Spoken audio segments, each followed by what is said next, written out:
புளி சம்மந்தி, ஆம்லெட், சோறு இவ்வளோ விரைவி சாப்பிடணும். ரொம்ப டேஸ்ட்டாக இருக்கும். வேறு ஒரு கூட்டம் வேண்டாம். புளி சம்மந்தி சூப்பராக இருக்கும் கேட்டுக்கலாம். ஆனால் நிறைய சாப்பிட்டா வேறு காந்து அவ்வளோதான். மற்றபடி தேவைக்கு சாப்பிடணும். சூப்பராக இருக்கும். வரவடுப்பில் வற்றல் மிளகா சுட்டு அரைச்சணும். அது எப்படின்னா பார்ப்போமா? புளி சம்மந்தி அரைக்கிறது எப்படின்னு அங்கே பார்க்கலாம். மூக்கு எரிச்சு மூக்கில் ஒன்றும் படாமல் சாப்பிடுங்க.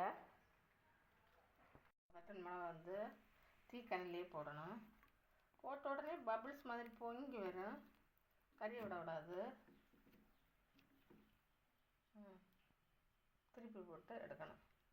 4 வற்றல் மிளகா சுட்டிருக்கேன். அடுத்து கொஞ்சம் கல் உப்பு, அரைச்ச அப்புறம் டேஸ்ட்டு பார்த்து உப்பு குறைமுன்னா உப்பு போடணும். அடுத்து கொஞ்சம் புளி, இவ்வளோ வச்சு அம்மியில் வச்சு நல்லா அரைக்கணும். சரியா? இப்போ இதை அம்மியில் வச்சு அரைக்க போகிறோம்.